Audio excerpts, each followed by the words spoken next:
हा पहा मस्त पाणीपुरीचा स्टॉल लागलेला आहे।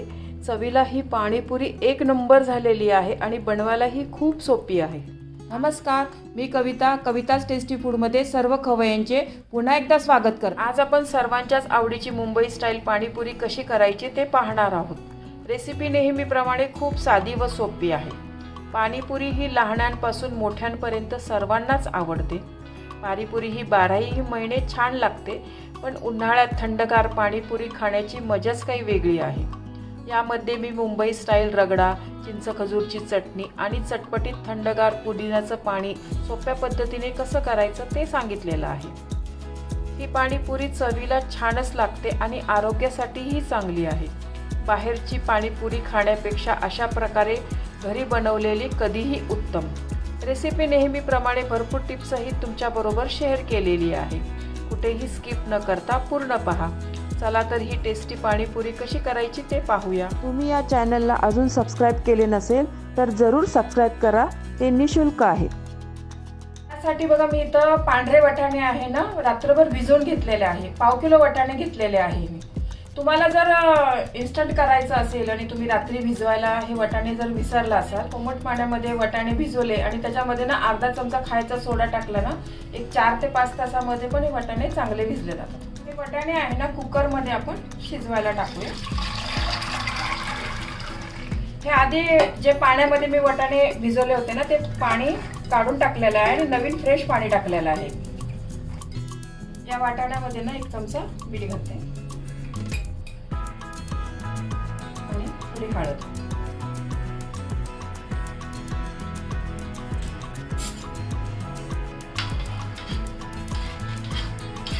मीठ आणि हळद आहे ना, व्यवस्थित मिक्स करा। या वाटाण्याबरोबर ना हे बटाटे पण शिजायला मी घालणार आहे। त्यासाठी मी एक मीडियम आकाराचे 3 बटाटे घेतलेले आहे।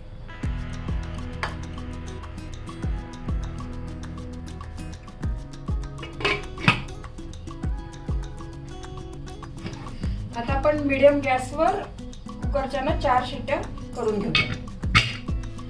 आपला कुकर होतोय ना, तोपर्यंत आपण चिंच खजूरची चटणी आहे ना तयार करून घेऊया। त्यासाठी बघा, ही चिंच आणि खजूर आहे ना, रात्रभर मी पाण्यामध्ये भिजवून घेतलेले आहे। चिंच म्हणजे बऱ्यापैकी इतका गोळा घेतला होता अंदाजे, आणि 25 ते 30 ना खजूर घेतलेले आहे मी याच्यामध्ये। आणि तुम्हाला जर इन्स्टंट पाहिजे असेल चिंच खजूर भिजवून, तर हे चिंच आणि खजूर ना तुम्ही गरम पाण्यात भिजवले ना तर 2 तासामध्ये पण हे छान भिजतात। आणि यामधनं ना सर्व बिया काढून घेतलेल्या आहे। मिक्सरच्या भांड्यामध्ये ना हे चिंच खजूरचा पल्प आहे ना, तो आपण व्यवस्थित बारीक करून घेऊया। चिंच आणि खजूर आहे ना व्यवस्थित बारीक करून घेतलेले आहे। ते आता आपण गाळणीने गाळून घेऊया। यामध्ये ना थोडं पाणी घातलं तरीही चालेल गाळताना।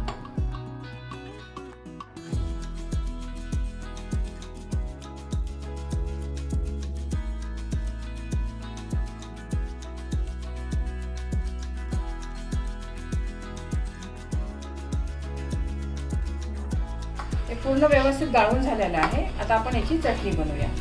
हे गाळेपर्यंत ना कुकर पण आपला तिकडे झालेला आहे व्यवस्थित।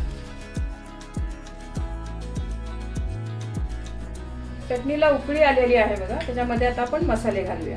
सुरुवात आधी गूळ घालते मी। इथे 1 वाटी गूळ घेतलेला आहे मी। यामध्ये ना खजूर भरपूर घातले आहे ना, त्याच्यामुळे मी गूळ ना थोडासा कमी घेतलेला आहे। तुम्ही जर खजूर नसेल घालत ना, तर मग तुम्हाला गूळ थोडा जास्त घालावा लागेल। भाजलेला जिऱ्याची पूड आणि थोडंसं काळं मीठ, एक अर्धा चमचा ना सेंधव मीठ आणि लाल तिखट। हे लाल तिखट जास्त माझं तिखट नाही आहे, काश्मीरी मिरची आणि बेडगी मिरचीच आहे, त्याच्यामुळे मी थोडं जास्त घातलेलं आहे। तुमचं तिखट कसं आहे त्याच्यानुसार तुम्ही घाला। ही चटणी आहे ना आपल्याला एक 7-8 मिनिटं चांगली व्यवस्थित शिजवून घ्यायची आहे। व्यवस्थित तुम्ही शिजवून घेतली ना तरच मग ही चटणी ना चांगली भरपूर दिवस टिकते। फ्रीजमध्ये ना ही 1-1.5 महिना चांगली राहते आणि फ्रीजरमध्ये तर 7-8 महिने मस्त राहते, काही सुद्धा होत नाही या चटणीला। आणि ही चटणी तुम्ही आधीच जर करून ठेवली फ्रीजमध्ये वगैरे, तर पाणीपुरी करायला काहीच वेळ लागत नाही, पटकन बनते पाणीपुरी. ही अशी पूर्वतयारी आधी करून ठेवायची.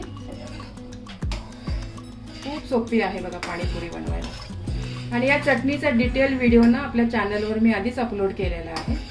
आता मी थोडक्यात तुम्हाला इथं चटणीची प्रोसिजर दाखवलेली आहे, तुम्ही नक्की पहा तो व्हिडिओ. 6 ते 7 मिनिट झालेले आहे बघा. चटणी ना आपली छान घट्ट झालेली आहे. अशीच चटणी ना तुम्ही व्यवस्थित शिजवून घ्या, तर मग ती जास्त दिवस छान टिकते, अजिबात खराब होत नाही. आणि हे चटणी करताना हे जे डाग वगैरे उडालेले आहे ना, ते लगेच ओल्या फडक्याने ना पुसून घ्या तुम्ही. ते जर तसेच ठेवले तुम्ही आणि वाळून गेले ना, तर मग स्वच्छ करायला खूप त्रास पडतो. तर आता ओलं आहे ना, तर लगेच कपड्याने पुसून घ्या. हे छोट्या छोट्या टिप्स आहे ना, या मुद्दामच मी सांगते मी तुम्हाला. चटणीला रंग बघा किती छान मस्त आलेला आहे. चवीला पण खूप छान झालेली आहे चटणी. आता मी गॅस बंद करते आणि ही चटणी गार झाल्यावर आपल्याला काचेच्या बॉटलमध्ये भरून ठेवायची आहे. ही चटणी गार होत आहे ना, तोपर्यंत आपण आता पाणीपुरीचं पाणी तयार करूया. त्यासाठी मी मीडियम एक जुडी ना पुदिना घेतलेला आहे. एक 15 ते 16 ना हिरवी मिरची घेतलेली आहे. एक 2 इंच आलं आणि एक निंबू. आणि ना मिरचीचे तुकडे करून टाकते, म्हणजे मिरची आहे ना व्यवस्थित चांगली बारीक होईल. नाहीतर अख्खी मिरची बऱ्याच वेळा तशीच राहते. आल्याचे तुकडे आणि हा पुदिना. एका निंबाचा रस घालते. चटणी वाटतानाच तुम्ही निंबाचा रस घाला याच्यामध्ये. जर लिंबू नाही घातला ना तर चटणी आपली काळी पडेल. त्यामध्ये ना एक 4 ते 5 बर्फाचे खडे घालते. हे बर्फाचे खडे घातल्याने ना चटणी आपली छान हिरवीगार राहते, अजिबात काळी पडत नाही. बर्फाच्या ऐवजी तुम्ही गार पाणी घातलं ना तरी चालेल. ही चटणी आपण आता वाटून घेऊ. थोडं पाणी टाकून ना ही चटणी मी वाटून घेतलेली आहे. गाळणीने ना व्यवस्थित गाळून घेऊया. परत एकदा आपण पाणी टाकून वाटून घेऊया.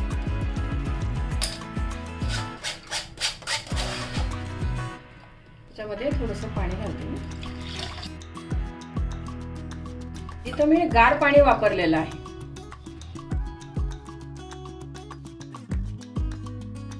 परत एकदा ना आपण हे व्यवस्थित गाळून घेऊया.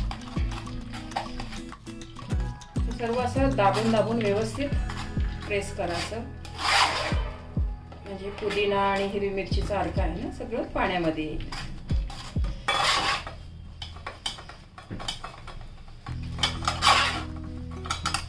त्याच्यामध्ये अजून थोडं थोडं पाणी टाकून असं प्रेस करून व्यवस्थित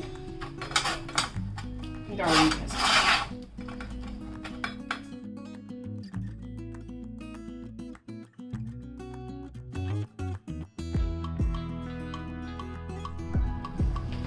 हे पाणी आहे ना परत एका बारीक गाळणीने आपण गाळून घेऊया.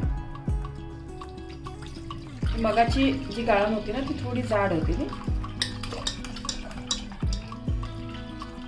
तसंच जर ते ठेवलं ना तर मग खाताना पुदिन्याची पानं किंवा मिरची ना तोंडात येऊ शकते. लहान मुलांना नाही चालणार तसं, त्यामुळे हे असं गाळून घे.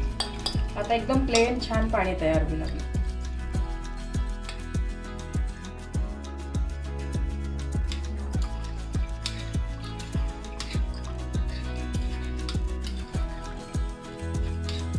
बऱ्यापैकी चोथा निघालेला आहे.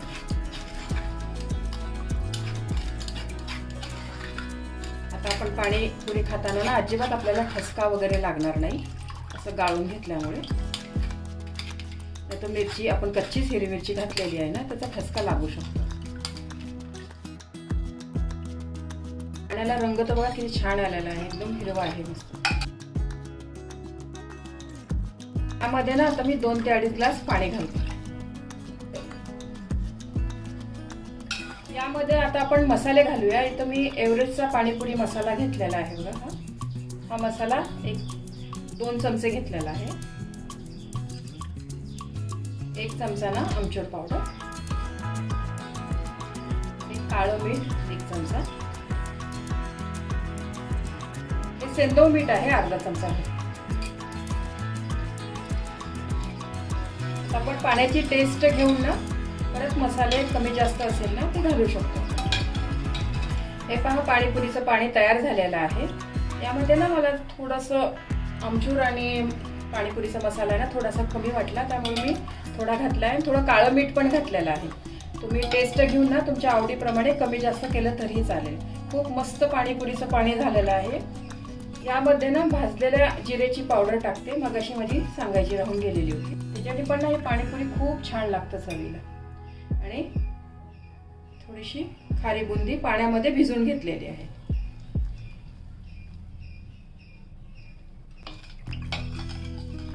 हे पहा पाणीपुरीचं मस्त पाणी तयार झालेलं आहे. रगडा पण झालेला आहे बघा.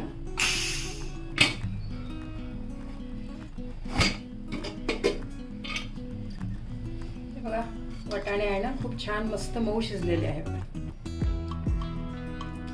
हा रगडा आहे ना आता मी मॅशरने ना मॅश करून घेते. पूर्ण बटाटा आणि वाटाणा आहे ना एकजीव झाला पाहिजे, असं वेगळं नाही दिसलं पाहिजे, इतकं मॅश करून घ्यायचं आपल्याला. यामध्ये पाणी पण व्यवस्थित झालेलं आहे बघा. थोडा रगडा तुम्हाला जर घट्ट वाटला ना तर थोडंसं पाणी पण टाकलं तरी चालेल तुम्ही. हा रगडा आहे ना मुंबई स्टाईलनी हा रगडा बनवलेला आहे मी, हा पांढऱ्या वाटाण्याचा. प्रत्येक ठिकाणी ना हा वेगवेगळ्या प्रकारे पाणीपुरीमध्ये करतात. सिंधी पुरी असते ना, सिंधी उल्हासनगरची पाणीपुरी, त्याच्यामध्ये खारी बुंदी भिजवून ती घालतात. आमच्या विदर्भामध्ये ना बटाटे आणि मूग आहे ना ते शिजवून घालतात मिठामध्ये ना, मूग शिजवून घेतात. हे मुंबई स्टाईल केलेली आहे. मुंबईला असा रगडाच घालतात. हा त्या पद्धतीने मी बनवलेली आहे. तुम्हाला आवडत असेल तुम्ही त्या पद्धतीने हा रगडा करू शकता वेगवेगळ्या पद्धतीने. जे उल्हासनगरला मिळते ना पाणीपुरी ती पण खूप छान लागते चवीला. वेगळी चव आहे त्या पाणीपुरीची. आणि आमच्या विदर्भामध्ये मी तर लहानपणापासून ती पाणीपुरी खातोय. खूप मस्त लागते ती पाणीपुरी चवीला ती पण. हा पहा मस्त पाणीपुरीचा रगडा तयार झालेला आहे. पूर्ण तयारी झालेली आहे आपली. गोड चटणी, पाणीपुरीचं पाणी. आता आपण पाणीपुरीचा ठेला लावतो. या पुऱ्या मी आता बाहेरनं विकत आणलेल्या आहे. या पुऱ्या आहे ना आपल्याला घरी पण बनवता येतात. तुम्हाला जर याची रेसिपी पाहिजे असेल ना तर कमेंट्समध्ये नक्की सांगा. याची पण रेसिपी आहे ना तुमच्याबरोबर मी शेअर करेन. इथे ही गोड चटणी आहे ना खूप घट्ट आहे जरा. ही अशी घट्ट केलेलीच चटणी आहे ना, जास्त दिवस टिकते.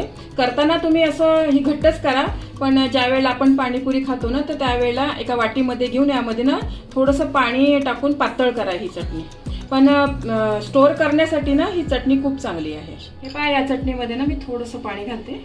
चटणी ना खूप घट्ट आहे आपली. पाणीपुरी बरोबर खाताना ना थोडीशी पातळ लागते चटणी. आता छान पातळ झाली आहे बघा. हा पहा मस्त पाणीपुरीचा स्टॉल लागलेला आहे. आता आपण पाणीपुरी टेस्ट करूया कशी झाली आहे ते सांगते मी तुम्हाला. एक पुरी घेतलेली आहे.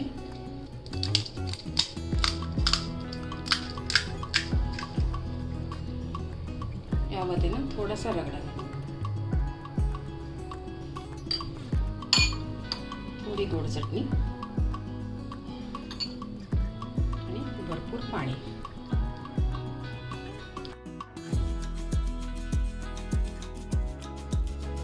तुमच्या घरी लहान मुलं असतील ना तर त्यांच्यासाठी या पद्धतीने पाणीपुरी बनवा. मोठे लोक असतात ना ते डायरेक्ट खाऊ शकतात, पण लहान मुलांना असं बनवून द्यावं लागतं. थोडा थोडा रगडा टाका.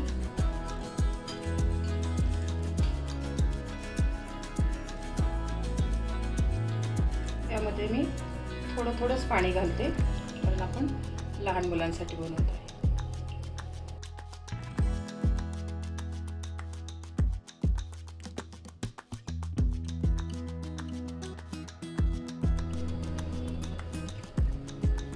लहान मुलांना शेव पण आवडते म्हणून थोडी शेव पण.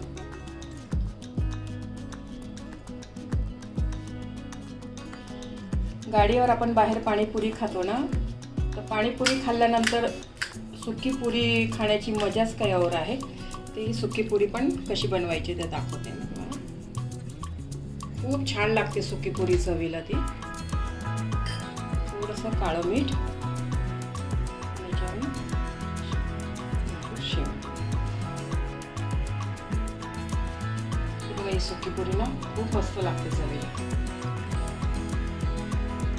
पाणीपुरी चवीला एक नंबर झालेली आहे आणि बनवायलाही किती सोपी आहे बघा. तुम्ही या पद्धतीने पाणीपुरी एकदा तरी नक्की करून पहा. खूप आवडेल तुमच्या घरी सर्वांना. तुम्हाला ही रेसिपी आवडली असेल तर तुमच्या मित्रमैत्रिणी आणि नातेवाईकांबरोबर शेअर करा. व्हिडिओला लाईक करा व चॅनलला सबस्क्राईब करा. रेसिपीला कमेंट्स करा. तुमच्या कमेंट्स वाचायला मला फार आवडतात. तुमच्या लाईक्स आणि कमेंट्समुळे माझा उत्साह वाढतो आणि नवनवीन व्हिडिओ बनवण्यासाठी प्रोत्साहन मिळते. त्याचबरोबर तुम्ही मला फेसबुक, इंस्टाग्राम आणि पिनइंटरेस्टवर देखील फॉलो करू शकतात. त्यांची लिंक डिस्क्रिप्शन बॉक्समध्ये दिलेली आहे. तुम्ही ही रेसिपी कोणत्या गावातून पाहताय तेही सांगा. तर पुन्हा भेटूया एका नवीन रेसिपीसह. तोपर्यंत मस्त खा, काळजी घ्या. धन्यवाद.